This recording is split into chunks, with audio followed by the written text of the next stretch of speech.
Here on 13 News at noon for this Friday, I'm Dustin Grove here with meteorologist Sean Ash. We'll get to the weather, a rainy, warm day, but you're also tracking accident causing a backup on the southwest side. Yeah, southwest side. This happened a little bit after 11 o'clock. There was actually entrapment here. Now, a lot of the apparatus has just left here within like the last 5 to 10 minutes. We're going to show you this. Again, this is on I-70 near Lyndhurst. This is near the airport here. So there you have it. No more than 10 minutes ago, we had a lot of IFD apparatus out there trying to get the person out of the vehicle. You can see this on the curb here. Still going to be causing some issues. If you're heading toward the airport, if that's your normal route that you take, you're going to have to want to find a different option here. Maybe head down and then cut over. But there you have it. So there's the backup. There's the accident. And again, this is I-70 near Lyndhurst, southwest side of the city. You could see from that picture, we had quite a bit of rain on the roadways here. Let's show you live Doppler 13 radar at this hour. We've been telling you about this for several days. Here you go. Nothing severe with it, but it is certainly going to add to those rain totals. This is one of 3 systems between now and New Year's Day here. Now, by the time we get later in the afternoon, the steadier, heavier rain is going to pivot up toward the northern third of the state. Even with the rain, temperatures are near and above 50 degrees. Our average high is 38. So we continue to stay on the balmy side of the temperature line right now. 49 here in Indy, southeast wind at 15 miles per hour. Here's future track 13. So again, the heavier rain exits, but we're going to be in the saturated air overnight tonight. And Dustin, that's going to cause a problem for tomorrow morning. We'll talk about that and the rest of your 7-day forecast here in just a few minutes.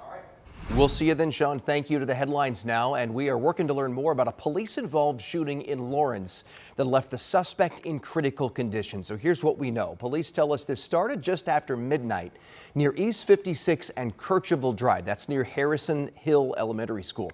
According to Lawrence police, the suspect was shot and then taken to Methodist Hospital with critical injuries. Police at the scene were there gathering evidence, and they seem to be focusing in on some shattered glass in front of a home there. Police have not told us if anyone was arrested, but they did say there are no other suspects in this case. We're working to figure out what led to the shooting, and we'll get you that information just as soon as it comes into our newsroom. We're also following new developments in another officer-involved shooting, this one to the north in Grant County. We're learning from Indiana State Police the sheriff's deputy who was injured in this incident has been released. This went down last night at a home on East County Road 450 North, and we'll show you kind of where that is on this map here. Officers got a call about a person threatening to harm others. When they got to the home, deputies told everyone inside to come out. Police say a 52-year-old man came out armed with a shotgun.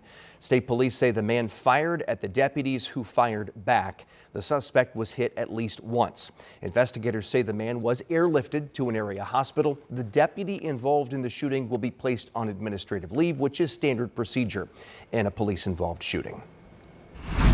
2 people in Morgan County are facing more than 100 charges, including human trafficking and child molestation. A woman charged with 62 counts, including human trafficking, strangulation, and domestic battery. A man charged with 59, including child molesting, human trafficking, and neglect of a dependent. We found court records saying the man and woman recently divorced.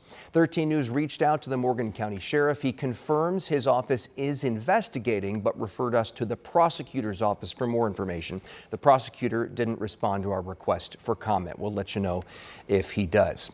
Right now, a man is in jail after a shooting in Indianapolis left 1 woman dead and 5 others hurt. Our Rich Nye was there near 42nd and Arlington as police first responded on Christmas Day, and now he's looking into what investigators have uncovered about the suspect and the victims. An investigator was back on the scene Thursday, searching the area and talking to neighbors. Just 24 hours earlier, on Christmas, just before 12:30 p.m., 6 people were shot inside this house on Meadowlark Drive, near 42nd and Arlington on the northeast side. 37-year-old Ana Paredes was killed. 4 children were inside the home during the shooting. We want to extend our prayers, extend our thoughts to a family that had to experience tragedy like this on a time where families gather, and it's supposed to be a time of love, reflection. Another woman and 4 men also suffered gunshot wounds, but are expected to recover.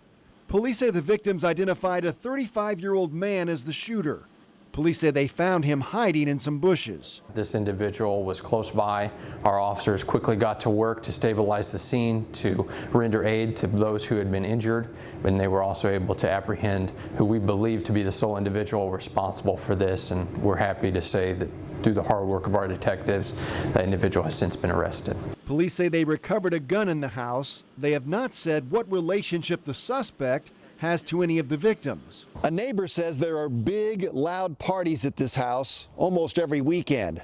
She says they go on almost all night, and they've been going on for about a year. There appears to be a large gazebo in the backyard. The neighbor alleged there is an illegal bar back there. The front porch is filled with boards and construction materials, appearing to be parts for a tall privacy fence. There were several vehicles parked in front of the house Thursday, but no one answered the door for me or the investigator who knocked. In Indianapolis, Rich Knight, 13 News. And we did ask police if the woman killed was the mother of any of the kids inside the home. They were not able to answer just yet. Right now, we're working to learn what led to this gunfire, killing a 44-year-old man on Kitley Avenue. It also happened Christmas Day, just an hour before that shooting on Meadowlark Drive. That's just around the block. We have reached out to police to see if they have identified a possible suspect in this case. So far, no new information to pass along.